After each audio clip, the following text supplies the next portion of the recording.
¿Qué tal, amigos? Esto es Narcos Sombras. Vamos con la historia. Fe, si no tiene obras, está muerta. Hola, soy ella, y esta es mi historia verdadera de supervivencia en las calles duras de Medellín. Nací en un barrio pobre donde la violencia era el pan de cada día, y crecí rodeada de balas, hambre y promesas rotas. Durante años luché contra un destino que parecía escrito en sangre, trabajando en lugares oscuros, sufriendo abusos que me rompieron el alma, y huyendo de hombres que controlaban mi vida como si fuera una marioneta. Pero un día decidí escapar, arriesgando todo por una libertad que ni siquiera sabía si existía. Hoy, desde un lugar seguro, les cuento todo esto como una confesión, para que entiendan el precio que pagué por sobrevivir y cómo logré romper las cadenas. Escuchen bien, porque cada palabra es un pedazo de mi dolor y mi triunfo. Cuando era niña, vivía en un barrio llamado La Comuna 13, en las colinas empinadas de Medellín, donde las casas se pegaban unas a otras como latas de sardinas oxidadas y el sol apenas llegaba porque las montañas nos aplastaban desde arriba. Mi madre era una mujer flaca y cansada que lavaba ropa ajena para ganar unos pesos miserables, y mi padre había desaparecido antes de que yo cumpliera los 5 años, dejando solo un recuerdo borroso de risas y golpes que se mezclaban en mi mente como un sueño feo. Recuerdo las mañanas cuando me despertaba con el sonido de los gallos y el olor a café quemado que mi mamá preparaba en una estufa de leña improvisada, y yo salía a la calle con zapatos rotos para buscar comida en los basureros cercanos, pensando siempre en cómo el mundo parecía odiar a los niños como yo. En esa época, la ciudad bullía con rumores de carteles que controlaban todo, desde las esquinas hasta los sueños de la gente, y yo veía a los hombres con cadenas de oro pasando en motos ruidosas, mientras mi familia se moría de hambre en una casita de bloques sin baño propio.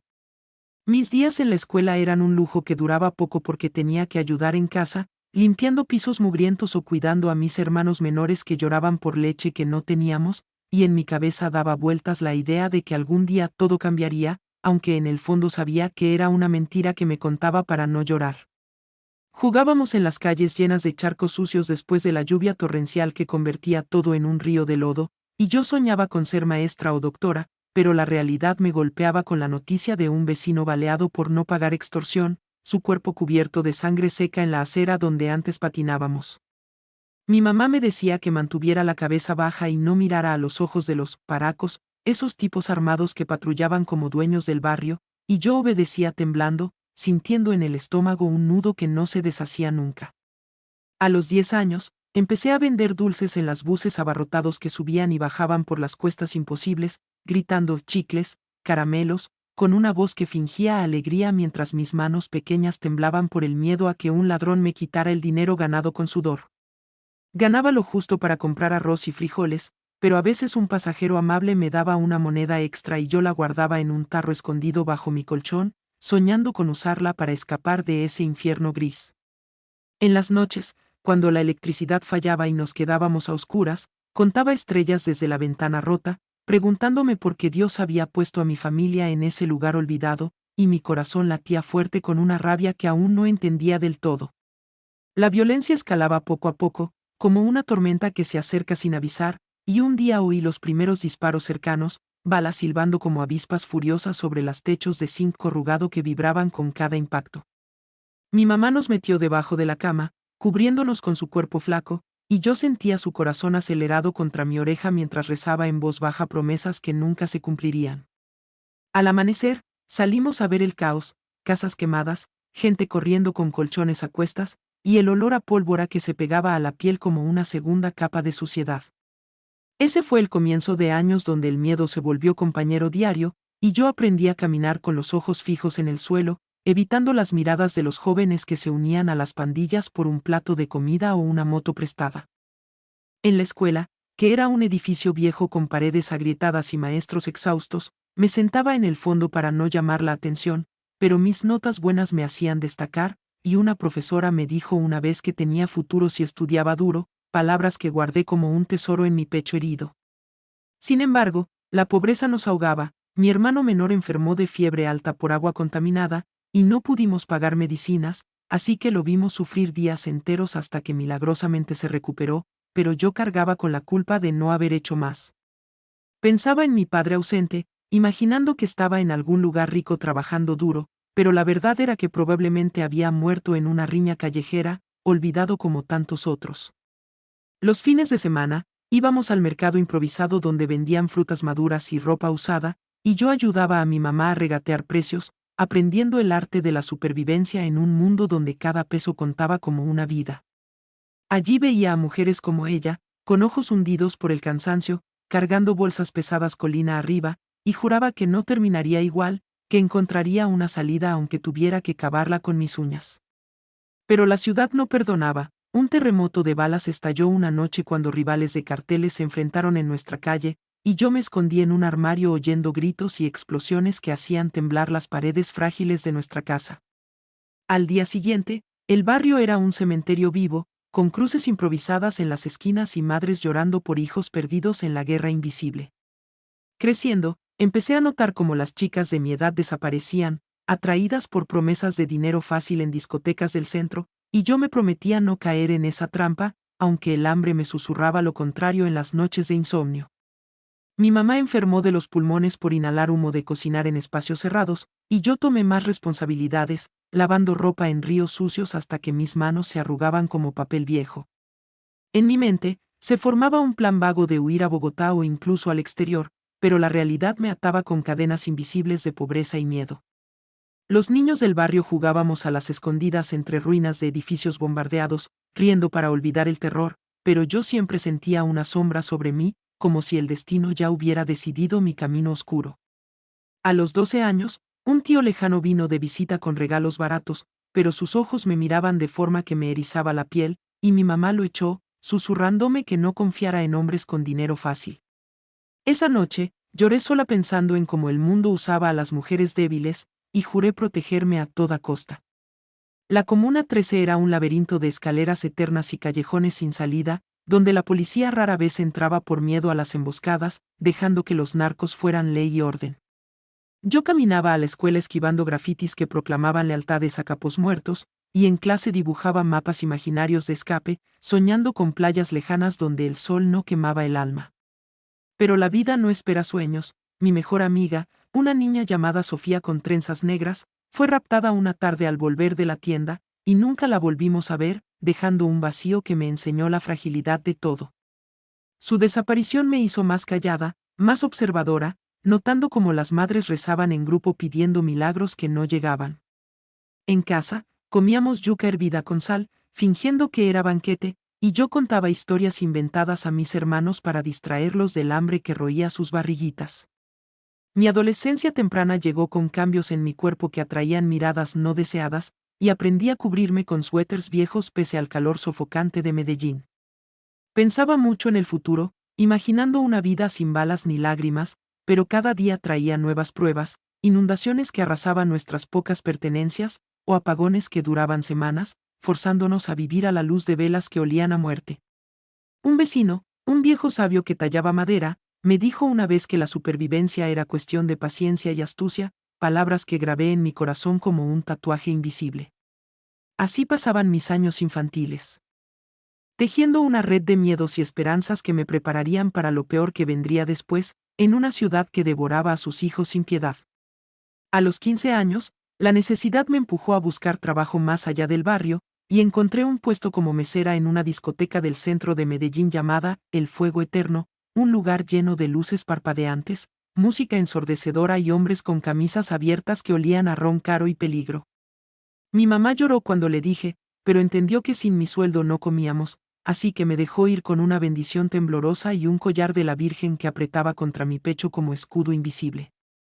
Las noches empezaban temprano, me ponía un vestido ajustado prestado de una vecina, maquillaba mis ojos con delineador barato para parecer mayor, y tomaba el bus nocturno lleno de sombras, sintiendo el pulso acelerado por el miedo a lo desconocido que me esperaba. Al llegar, el portero me revisaba con ojos lascivos antes de dejarme pasar, y yo bajaba la mirada fingiendo sumisión mientras mi mente gritaba de rabia contenida.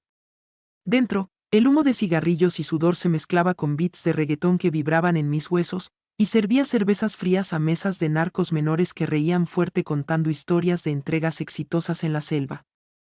Ganaba propinas decentes y sonreía y esquivaba manos atrevidas, pero cada roce me dejaba una marca invisible en el alma, recordándome que en ese mundo las mujeres éramos moneda de cambio.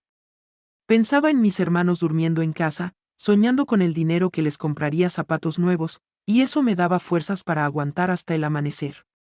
Los jefes del lugar eran tipos duros con pistolas en la cintura, que me decían, princesa, mientras me ordenaban traer más botellas, y yo obedecía rápido para no enfadarlos, sabiendo que un error podía costar caro. Una noche, un cliente borracho me jaló del brazo hacia su regazo, sus dedos hundiéndose en mi piel como garras, y tuve que forcejear sutilmente para liberarme, sonriendo como si fuera un juego mientras mi corazón latía desbocado. Al final del turno, contaba los billetes arrugados en el baño sucio, oliendo a orina y desinfectante, y guardaba la mitad para la familia, la otra para mi fondo secreto de escape. En el bus de regreso, exhausta, veía las luces de la ciudad desfilar como estrellas caídas, preguntándome cuánto tiempo podría durar sin romperme por completo. Poco a poco, conocí a otras chicas como yo, María, con tatuajes escondidos que contaban historias de amores fallidos, y Luisa, que bailaba en el escenario por extras, sus ojos vacíos reflejando un alma perdida. Compartíamos cigarrillos en el callejón trasero, fumando para calmar nervios, y ellas me advertían sobre los peces gordos que venían de los carteles, hombres que pagaban fortunas por compañía privada. Yo juraba no caer en eso, enfocándome solo en servir mesas, pero la tentación crecía cuando veía sus bolsos llenos de dinero verde. Mi vida se dividía en dos: días normales en el barrio, ayudando a mi mamá con la colada, y noches en el antro donde el alcohol fluía como río y las reglas se rompían con cada copa. Una vez, durante una pelea que estalló por celos entre pandilleros, me tiré al suelo detrás de la barra mientras botellas volaban y sillas se rompían, el vidrio cortándome la pierna en un tajo que sangraba profusamente. El jefe me curó con trapos sucios, riendo que era bautizo de fuego, y yo mordí el dolor pensando en cómo mi cuerpo se convertía en sacrificio por supervivencia. Empecé a notar patrones: chicas que subían rápido desaparecían igual de rápido, reemplazadas por nuevas caras asustadas, y rumores de fiestas privadas en fincas lejanas donde todo valía. Mi mente bullía con dudas, pero el dinero era adictivo, permitiéndome comprar comida decente y hasta un televisor viejo para la casa, viendo telenovelas que prometían finales felices imposibles. Conocí a un chico llamado Carlos, un DJ del lugar con sonrisa encantadora y ojos que prometían salvación, y por un tiempo creí que era mi boleto fuera. Me llevaba a desayunar después del trabajo, contándome sueños de mudarnos a Cali, pero pronto vi sus deudas con prestamistas y su temperamento volátil. Así que lo dejé antes de que me arrastrara más profundo. Las noches se alargaban, y yo desarrollaba un sexto sentido para peligros. Un gesto nervioso en un cliente significaba problemas inminentes, y huía a la cocina fingiendo órdenes pendientes. En casa, mi mamá notaba mis ojeras y moretones disfrazados, pero yo mentía diciendo que era por caídas tontas, protegiéndola de la verdad que la mataría de pena. El mundo de las discotecas me enseñó lecciones crueles: el poder corrompía a todos, y la belleza era una maldición en lugares donde el deseo se mezclaba con violencia. Una noche, un capo menor me ofreció ser su novia por una semana, prometiendo miles de dólares, y aunque dije no, su mirada me siguió como una amenaza latente, haciendo que durmiera con un cuchillo bajo la almohada.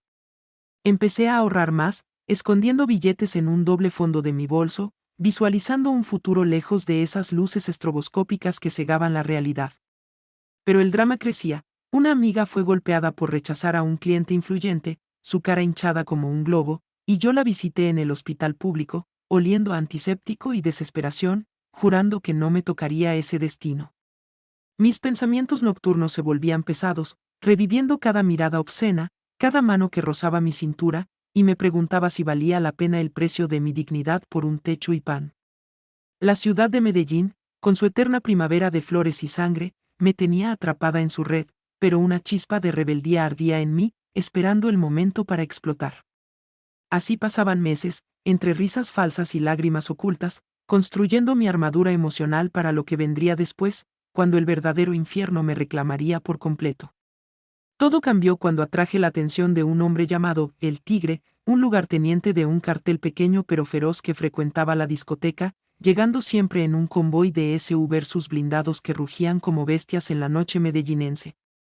Era alto, con cicatrices en el cuello que contaban batallas ganadas, y ojos fríos que perforaban el alma como cuchillos afilados, pidiendo siempre la misma mesa en la esquina oscura donde negociaba tratos susurrados con socios nerviosos.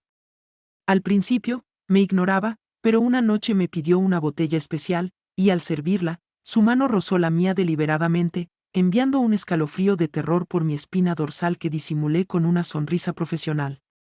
Desde entonces, me reclamaba como su mesera personal, regalándome billetes extras envueltos en promesas de protección que sonaban a cadenas forjadas en oro falso. Empecé a vivir con miedo constante, revisando espejos por si me seguían, y en el bus de regreso imaginaba escenarios de secuestro que me quitaban el sueño. Él me mandaba mensajes a un teléfono barato que me regaló, llenos de emojis de tigres y frases como, ven a mi mundo, princesa, y yo respondía vagamente para no enfadarlo, sabiendo que rechazar directamente era firmar mi sentencia. Mi mamá notó mi palidez y temblores, pero le dije que era estrés del trabajo, ocultando la verdad que la aterrorizaría más.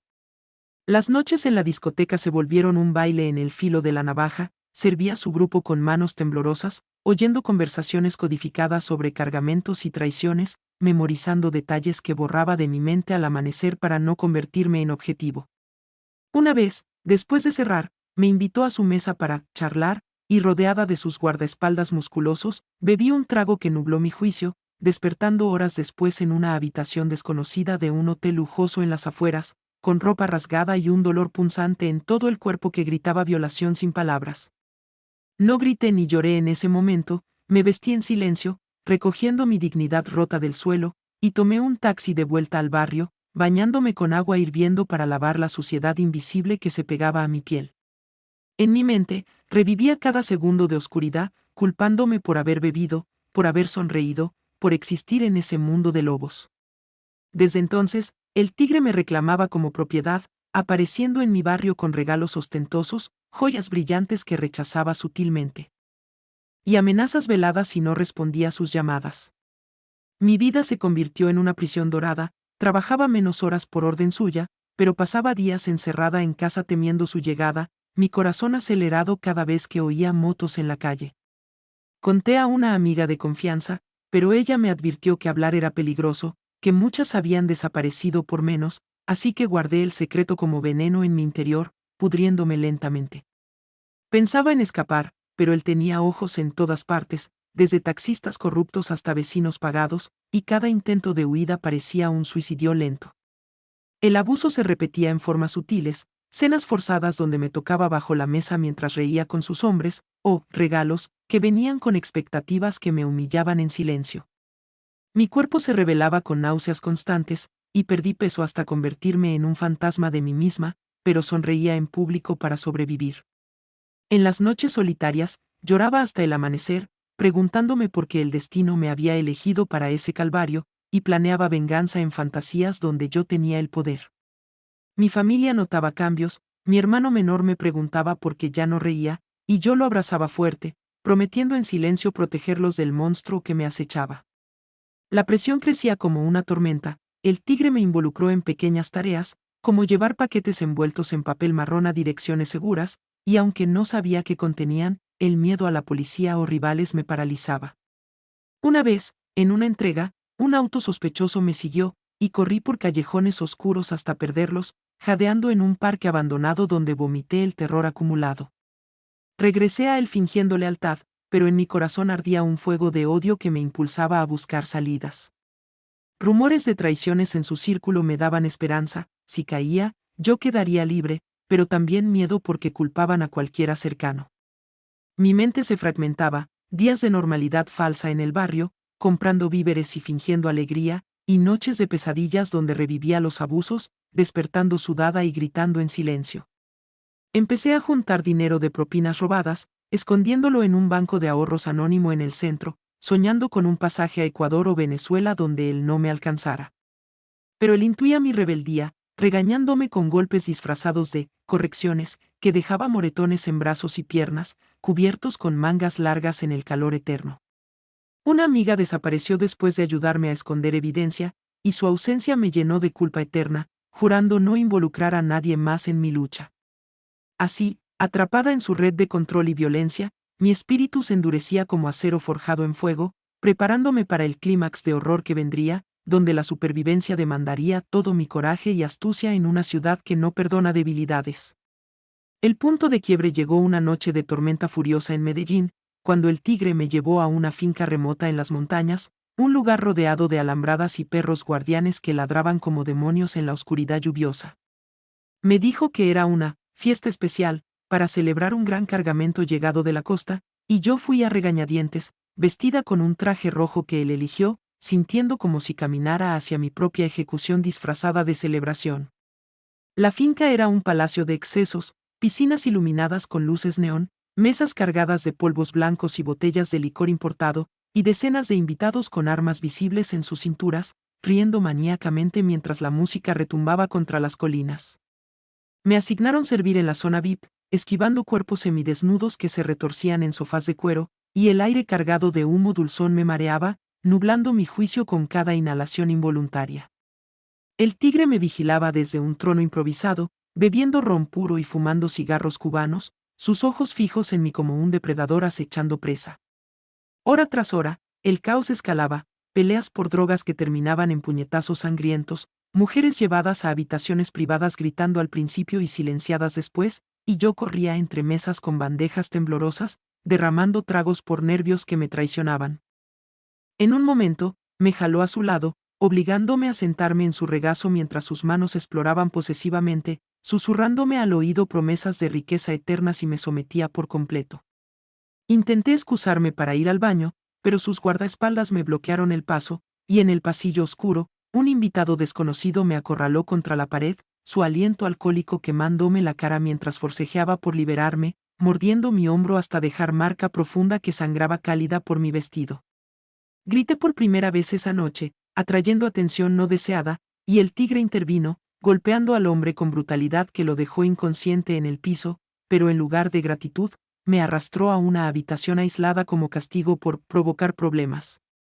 Allí, en la penumbra de velas parpadeantes, el terror alcanzó su pico, me inmovilizó contra la cama king size, ignorando mis súplicas ahogadas, y durante lo que parecieron horas eternas, mi mundo se redujo a dolor físico y emocional que me partía en 1000 pedazos irreparables. Al amanecer, me dejó allí rota, con órdenes de limpiar y volver al servicio, y yo obedecí mecánicamente, lavando mi cuerpo en una ducha fría que no borraba las huellas invisibles del abuso múltiple sufrido esa noche. Caminé entre los restos de la fiesta como zombi, sirviendo café a hombres con resacas que bromeaban sobre la diversión pasada, mi mente gritando venganza mientras mi boca permanecía sellada por supervivencia. Regresé a Medellín en su carro blindado, callada todo el viaje, planeando en silencio mi escape definitivo mientras veía la ciudad despertar bajo un sol indiferente. Ese día, algo murió en mí, la inocencia residual se evaporó, reemplazada por una determinación fría de hierro. Los días siguientes fueron un infierno personal, moretones floreciendo en mi piel como flores venenosas, náuseas que me doblaban en baños públicos, y flashbacks que me paralizaban en medio de la calle, obligándome a esconderme en portales para llorar desconsoladamente. El tigre me mimaba con regalos caros para compensar, pero cada joya era un recordatorio de cadenas, y yo las vendía en secreto para engrosar mi fondo de huida. Empecé a contactar discretamente a un primo en Bogotá que prometió ayudarme, enviando mensajes codificados desde cibercafés lejanos, arriesgando todo por un hilo de esperanza. En el barrio, fingía normalidad, cocinaba arepas para mis hermanos, lavaba ropa en el río, pero por dentro ardía un volcán de rabia que amenazaba con erupcionar. La paranoia creció, notaba sombras siguiéndome, teléfonos sonando con números desconocidos, y una vez encontré mi casa revuelta, como advertencia de que vigilaban cada movimiento. Decidí acelerar el plan, reuní documentos falsos de un falsificador del mercado negro, pagados con ahorros robados, y compré un boleto de bus nocturno a la frontera, disfrazándome con peluca y ropa holgada para no ser reconocida. Pero el clímax llegó antes, el tigre descubrió mis intenciones por un soplo de un vecino traidor, y me secuestró de nuevo, llevándome a un sótano húmedo en su guarida urbana donde me encadenó por días, alternando golpizas con interrogatorios furiosos sobre mi traición. En esa oscuridad absoluta, con ratas correteando y humedad calando mis huesos, reviví toda mi vida, la pobreza infantil, las discotecas, los abusos, y juré salir viva para contar mi historia. Sobreviví bebiendo agua de goteras y comiendo restos tirados, mi mente enfocada en una sola meta, libertad. Un descuido de sus hombres me dio la oportunidad, una llave olvidada en el piso, y escapé gateando por un ducto de ventilación que raspaba mi piel hasta sangrar, emergiendo en un callejón al amanecer donde robé una moto estacionada y corrí hacia la terminal de buses. La huida fue un torbellino de adrenalina pura, aceleré la moto robada por calles empedradas de Medellín, zigzagueando entre carros y peatones atónitos, con el corazón en la garganta oyendo sirenas lejanas que podrían ser de sus hombres persiguiéndome. Llegué a la terminal sudada y temblorosa, compré mi boleto con manos que apenas obedecían, y subí al bus destartalado que olía a diésel y desesperación, sentándome en el fondo con capucha cubriendo mi rostro magullado. El motor rugió al partir, y Medellín se alejó en el retrovisor como un sueño maligno disipándose, pero sabía que la libertad era frágil, que en cualquier parada podrían alcanzarme. El viaje a la frontera duró noches eternas, paramos en pueblos fantasma donde compraba agua y pan con monedas contadas, durmiendo poco por miedo a sueños traicioneros. Cruzamos montañas brumosas donde la niebla ocultaba abismos, y yo rezaba en silencio a la Virgen del Collar Materno, prometiendo una vida mejor si salía viva. En Ipiales, cerca de Ecuador, contacté a mi primo por un teléfono público mugriento, y él me guió a un coyote que por una fortuna me pasó la frontera en una camioneta camuflada entre carga de frutas, agachada entre cajones que me magullaban el cuerpo ya herido. Emergí en Ecuador con nada más que mi ropa rota y un puñado de dólares, pero libre por primera vez en años, respirando aire que no sabía a sangre y pólvora. Me instalé en Quito inicialmente, trabajando en un restaurante chino lavando platos hasta que las manos se me pelaban, viviendo en un cuarto compartido con otras migrantes asustadas que compartían historias similares de violencia en sus países.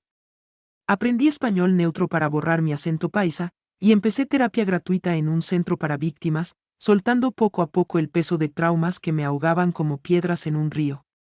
Encontré amor verdadero en un hombre amable, un profesor de historia que me vio más allá de cicatrices, y juntos construimos una vida modesta pero segura, teniendo una hija que ahora llena mi mundo de luz pura. Hoy, años después, vivo en un país vecino bajo identidad nueva, trabajando como costurera en una fábrica limpia, enviando remesas a mi familia que logré sacar gradualmente de Medellín. El tigre cayó en una redada policial, su imperio desmoronado en titulares que leí con satisfacción fría, pero no celebro venganza, solo agradezco supervivencia. Esta confesión es mi catarsis final, cuento mi historia para inspirar a otras ellas atrapadas en infiernos similares, diciendo que la huida vale cada riesgo, cada lágrima, cada cicatriz. He escapado de Medellín, he sobrevivido al abismo, y ahora vuelo libre, con alas forjadas en fuego y dolor eterno. Si escuchan esto, sepan que hay esperanza al final del túnel oscuro, y yo soy prueba viviente de que las cadenas se rompen con coraje inquebrantable.